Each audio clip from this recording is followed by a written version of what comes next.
Well, hello there guys, welcome back to some more To End All Wars. Thank you so much for the support on this series. People have really seemed to enjoy it. So we're of course trying to take Antwerp, Belgium, the capital itself, but if you guys take a look at our last videos, we've gotten a lot of great attacks here in Belgium.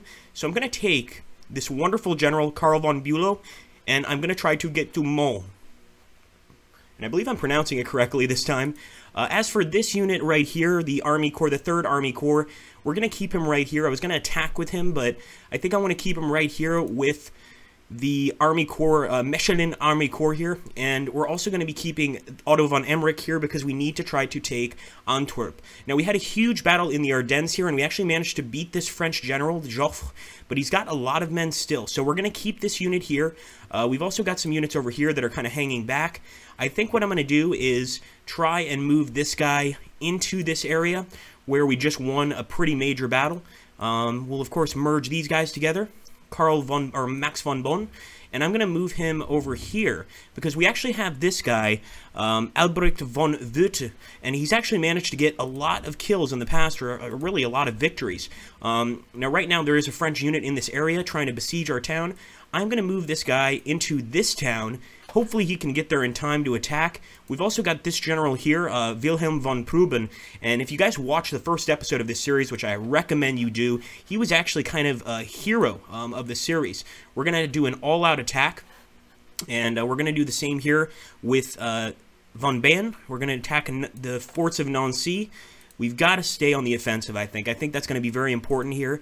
We'll even take this unit and attack Nancy, just in case we fail the first time.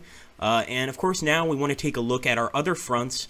So we've already done the diplomatic route, where if we jump over here to the diplomacy thing, we basically drop some diplomats in these different countries, or some different countries, to try and get some respect. And actually we can drop a few more. So I'm going to drop another one in Greece, and I'm going to drop another one in Bulgaria.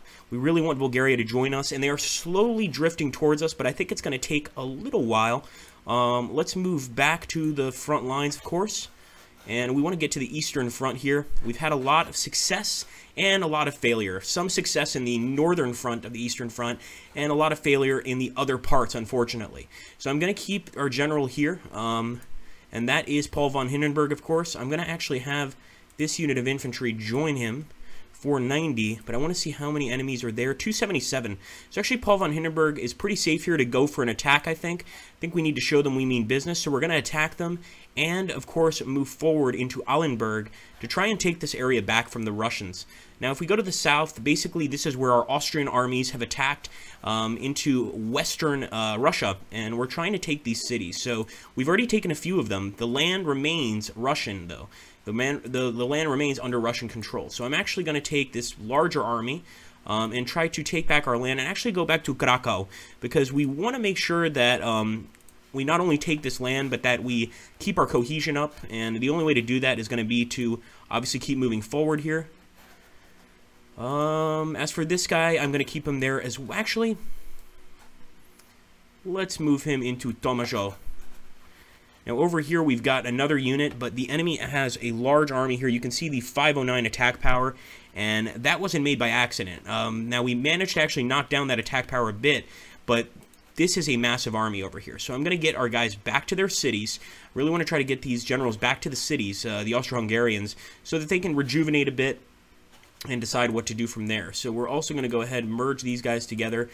We are slowly but surely getting some new units, but it's going to take us a while, of course. And actually, we've got a Landstrom unit here. We can probably merge with that general as well. We could actually probably bring this particular unit to the Serbian front. But first, I'm going to get this artillery to join them. It's going to take 62 days.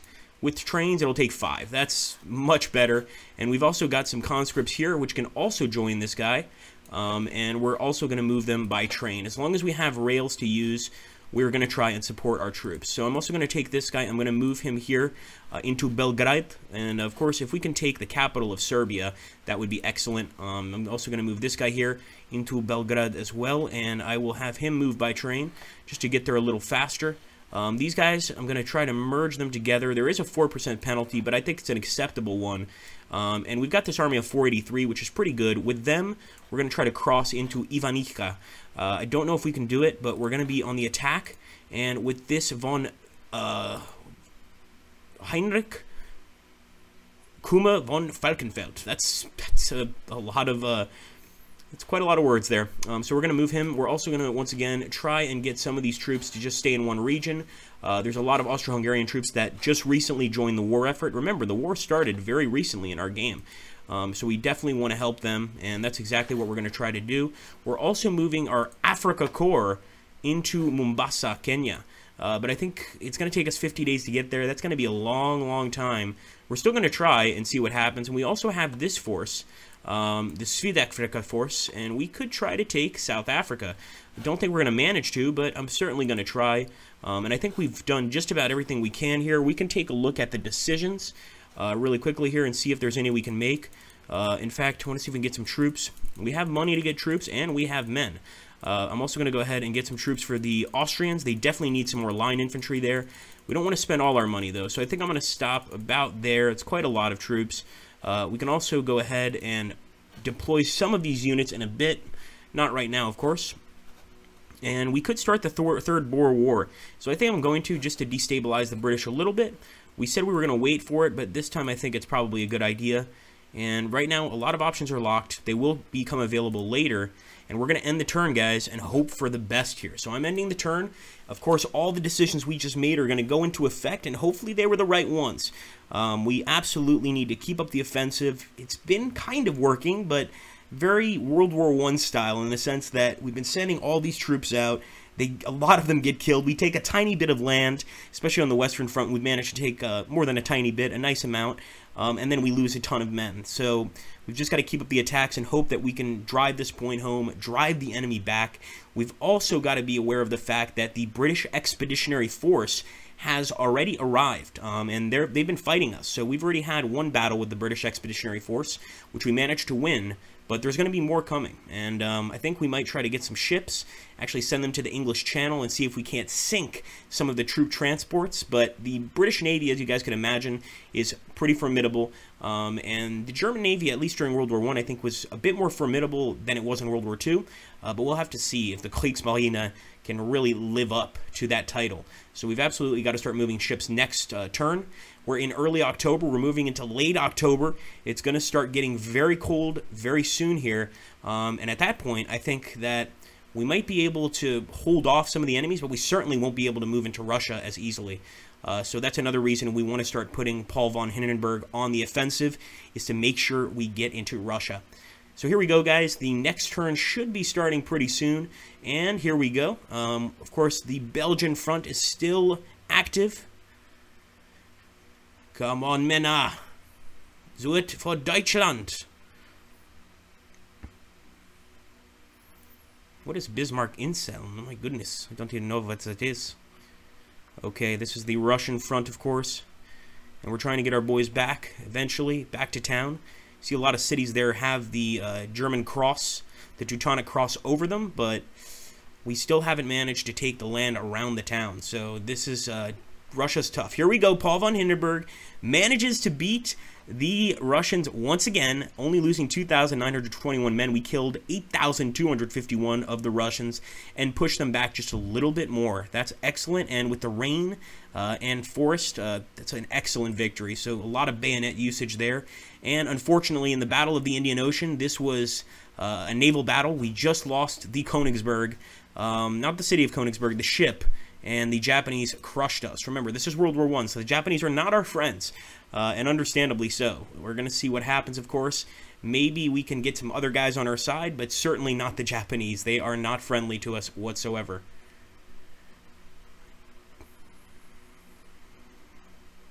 Don't forget also, guys, to drop a like on the video, comment down below. We really like to see your comments, read them, and sort of get back to you. A lot of you guys have interesting tactical ideas, so even if you don't think it's a great idea, share it down below. I love to see the chat sort of pick up with people sharing ideas, agreeing, disagreeing. It really, really is fun, and it certainly helps the channel. So here we go. So far, all quiet on the Eastern Front, more or less, after that first battle. But I expect some battles before late October. And look at all of those Russians streaming in. That's really the main point of the Russian attack. And we don't have many units there. So I'm starting to think, should we maybe move some guys back? By the way, here we go. German victory at Ghent against King Albert I, guys. We lost 9,000 men. However, we managed to kill 18,655 of the enemy. And King Albert I, you bastard, traitor. Belgium shall be ours. Here we go. We've got a battle in Serbia. Doesn't look like it's going to go very well, and it was an Austrian defeat and just bloody, bloody casualties on both sides. The Serbs lost 24,000. Now, we had some planes here. They probably made a big difference in the casualties, but losing 27,000 to 24,000, we both lost a ton of men, but it's just not worth the loss. And we could see we actually wiped out the fortress garrison and their supply. So hopefully we did a very good thing. But we're still, of course, besieging Brussels. We're besieging a bunch of different areas. We've absolutely got to win one of these sieges, take one of these major cities to show the world that we are capable of winning the war. Remember, the Allies guessed in the beginning of the war that the war would be over by December. So we're not at December yet, but we definitely have to keep it going past December at the very least, or else we're complete failures here in Age Odds to End All Wars.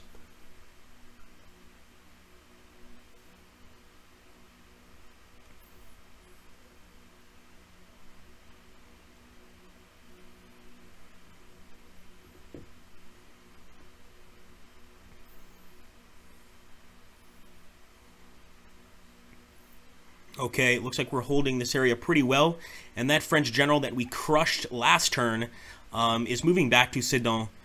So I'm feeling a little more confident here, and we might consider some attacks eventually into that region, but for now, we're going to play it cool, guys. We are, of course, mounting an offensive all over the place on the Western Front. We'll have to see if it pays off. And it looks like our Austrian generals are managing to get back. Hopefully they won't have to fight the Russians off here. Our Austrian generals are definitely tough guys, but they can't fight off this many Russians, no matter how tough they are. I mean, that's at least 1 million to 2 million Russian troops there. It's just a ridiculous amount. Beautiful. We are taking land, men. It's all forest, but hey, it counts.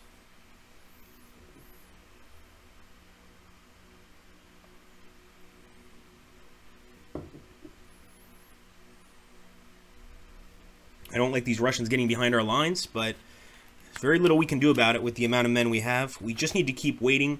Every month, there's more recruits joining the war. You would think that after reading a newspaper article like, 300,000 men killed this month, you wouldn't want to join, but obviously this is a time of nationalistic pride. It's a time of, obviously, extreme pride for one's country, so a lot of men are going to join the war now. We saw all those Austro-Hungarians willing to join. Hopefully they're going to be useful here as the Russians approach. And hopefully we can take more territory from the Russians and from the French, of course. So it looks like we're doing okay on our western offensives, but it looks like the 647, if you see that, the generals lost some cohesion. He was at 881, so certainly moving through these woods, it's not easy. And we did get a German victory at the Nancy forts, which is huge. But as you can see, we've got 165,000 men. The defender has 131,000. We nearly killed 10,000 of his men. He nearly killed 5,000 of ours. If we can keep on pushing, we can take this place. And it is raining, so our attack is definitely going to be slowed, but it does look like we just took Nancy. If we can stay here and actually conquer it completely, that's going to be a huge German victory and can lead us deeper into France.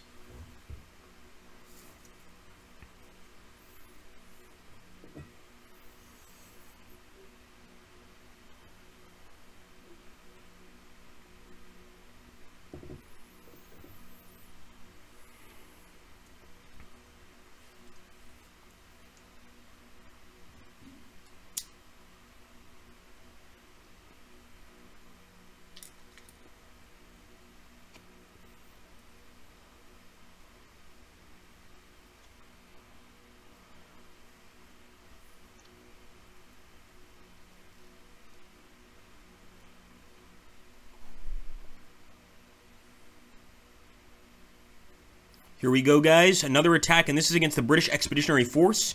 Remember, we're trying to move deeper into Belgium, and it's a German victory. We did beat Lord French, but look how many men we lost. 34,000.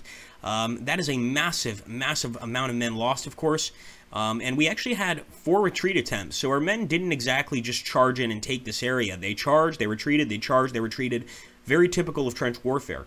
And I'm amazed that we won the battle. But with these kind of losses, the British Expeditionary Force is winning a Pyrrhic victory in a way, or we're winning Pyrrhic victories. They're slowly getting closer to victory if they can get more men across the English Channel there. So we have to be aware of that and careful.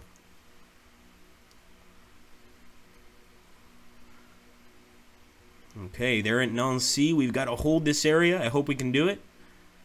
You can see that general actually moved back to Tours.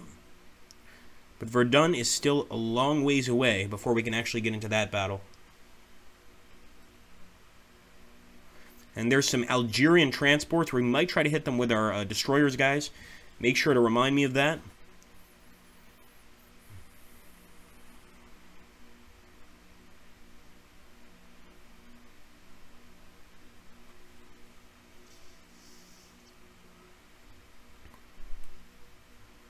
Beautiful. There we go, guys. So they're on the Western Front. We had some nice gains.